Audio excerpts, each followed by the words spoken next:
Now, another thing the rap community has not shown me is that they learn anything about their culture.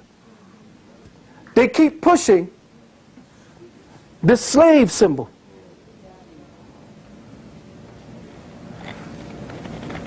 Juvenile, Ludacris,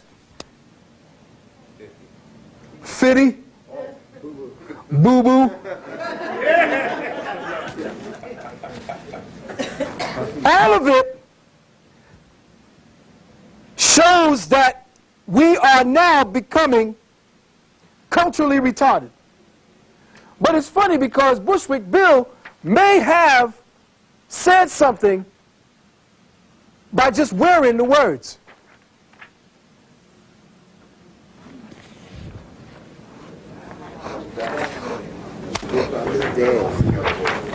And you know they're busting up for a moment. But I think this says it all.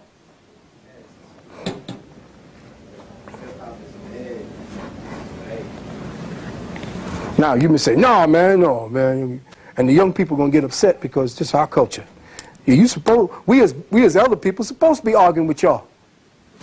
We're supposed to be mad at y'all, and you all are supposed to make us pissed off with you. Why? Everything you're using in your hip-hop records belongs to us. We gave you the music that started you off. That still makes you go. And they changed the laws of music so that you could do that and not pay us.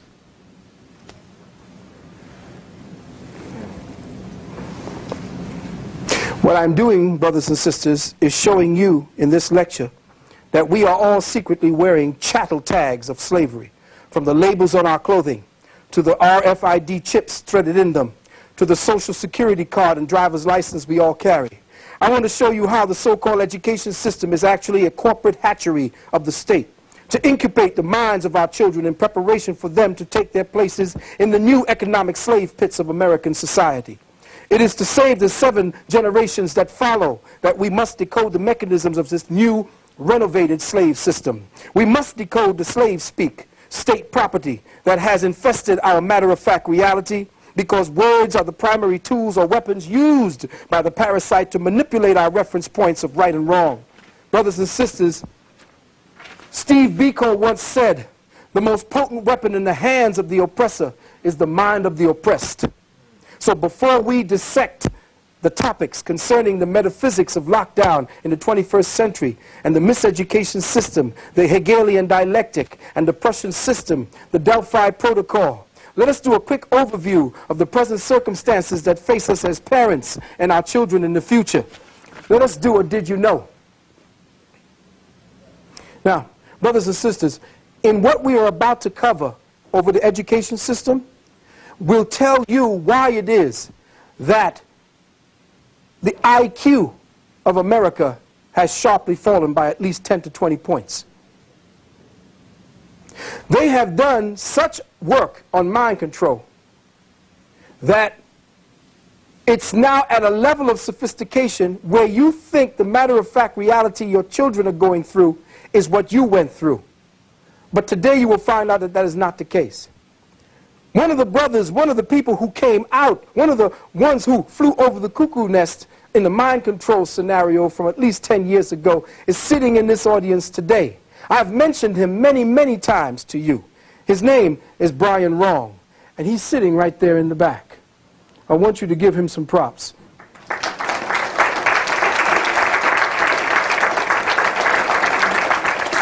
At this time, we don't know whether or not they're listening into this conversation. But this is the brother that got wired up. This is the brother that had the chip and everything taken and put in the back of his throat so they could read his thoughts. This is the brother that we had come to our temple back in Brooklyn when we broke it with the city sun. And we told that they are now implanting brothers and sisters and children with microchips. And they are monitoring us with microchips in our community. And they're about to do it again, this time with more sophisticated kinds that are being put into the foods, different kinds of undigestible materials that cling to the side of the walls, different ways for you to breathe in certain types of filaments that light up and are tracked by certain instruments inside of the patrol cars today. Did you know that the federal government provides states with grant money to implement education reforms that are only good for 2 years? Then after the grant money is gone, taxpayers are responsible to continue the programs to teach the children? This is why school budgets increase every year. The federal state mandates pile up and no relief is in sight. Did you know that after 10 years of federal control, intrusive involvement in public education, federal leaders and educators claim that they cannot be blamed for failed schools because federal dollars account for a small percentage of the school budgets? They claim the lack of teachers, low salaries, school construction, classroom size, quality, textbooks, and transportation issues is a direct result of school mismanagement when it is not. Some of the schools receive such a small amount of federal dollars, it is almost impossible to convince citizens the truth. Besides, most people in the issues propaganda produced by labor unions, special interest groups, and self-serving politicians. Did you know that schools receive additional funding, listen carefully, for every student who receives free and reduced meals or something called farms? Schools with 51% of its students on farms is considered a Title I school. This develops a poverty school that the government feels it must control because parents do not manage their children. The government considers these parents lazy. The government does not intend to adequately educate children who attend these kinds of schools. Think about it. If parents do not have a college education, a decent job, or promotes morals, values, and principles to their children, why should the government fund education plans that enhance their lifestyle? The government is not going to spend any more than it has on its students who live in poverty. These students will be service workers. They are being trained to be the underclass within society. And the student will learn to love their servitude by the 5th grade. Did you know the schools make it easy for schools to become Title I? They send home free and reduced meals applications at the beginning of school where parents fill it out and send it back, and that's it. No income check, nothing, no thing. If 51% of the lazy parents complete the free and reduced application, the school automatically becomes Title I and receives government funding for non-academic programs because poverty equals dysfunctionality and immoral lifestyles according to them. Non-Title I schools are punished until they give up and give in. Did you know that our president called for the removal of the local school boards from your local control for your schools? Know why? The state superintendent of schools is the sole enforcer of the federal education mandates. Parents, elected school boards, and community organizations' involvement is limited to assuring that the federal programs are implemented. Threat to discontinue federal funding is what keeps everybody in check.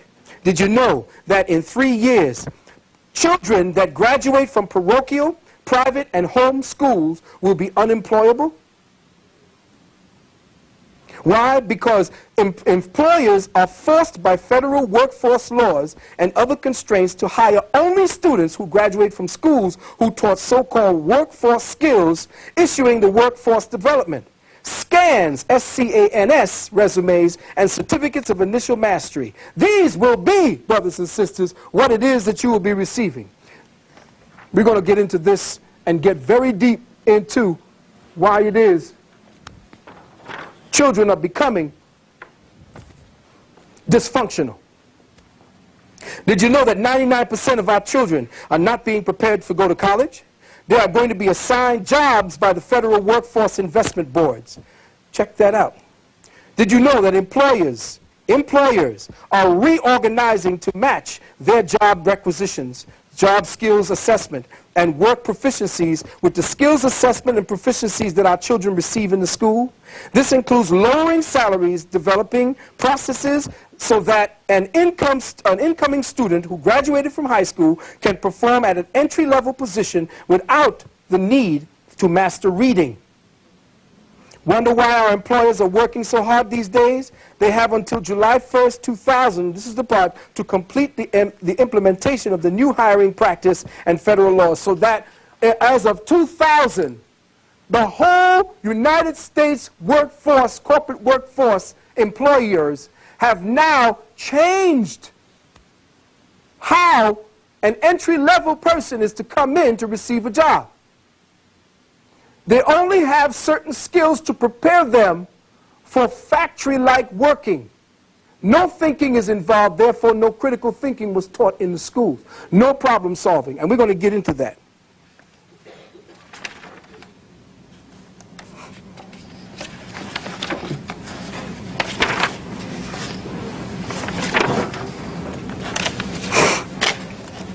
Did you know that the letter A and B letter grade students bring home on school assignments that convince parents that they are doing well in subjects such as English, math, science, health, and language arts? Parents see an A on a reading assignment, and they don't feel that they need to help their children or to research their assignments because the A indicates a good grade.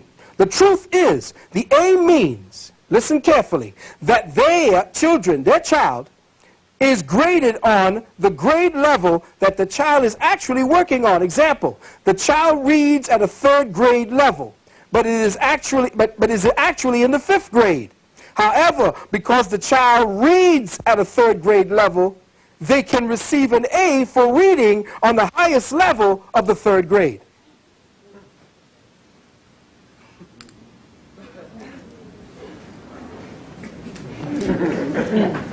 The child is in 5th grade. Did you hear what I just said? The child reads at a 3rd grade level. Now, because the child has mastered the 3rd grade level, the child in 5th grade will get an A, and the parent would think that the child reading at the 5th grade level would have gotten an A for reading on the 5th grade level. But the grading today is not based on that. Wherever the child is reading on, if it's the 1st grade level, and the child is in 10th grade, if they master the 1st grade level after they have been assessed, they'll get an A for reading on the 1st grade level.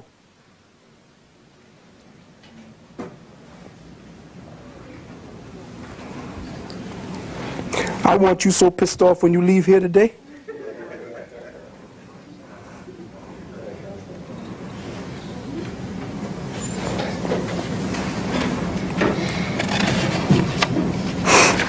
Did you know that you have now, your children are called human resources? Do you know that you have been called human resources from the beginning?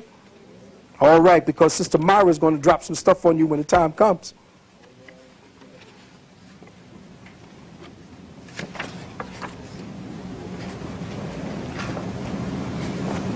Did you know that children with special education needs will be placed in the same classroom with children who excel in learning without learning disabilities? Why? To cut down cost. Equity. This is what is meant by all children can learn. All children can learn because the teacher is required to teach at the pace of the lowest learner.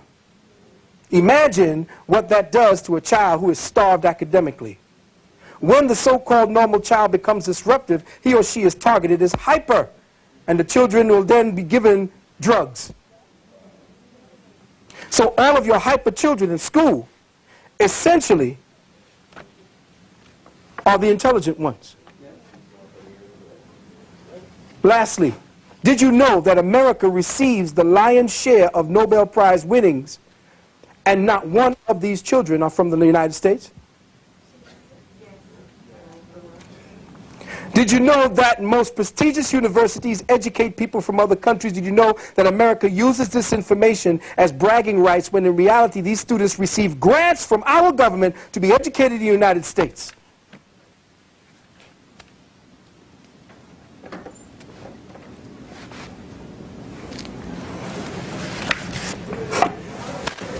Now, after hearing all that has been said so far and has been revealed, a question must stand uppermost in the mind of sane people. How did we allow this to take place?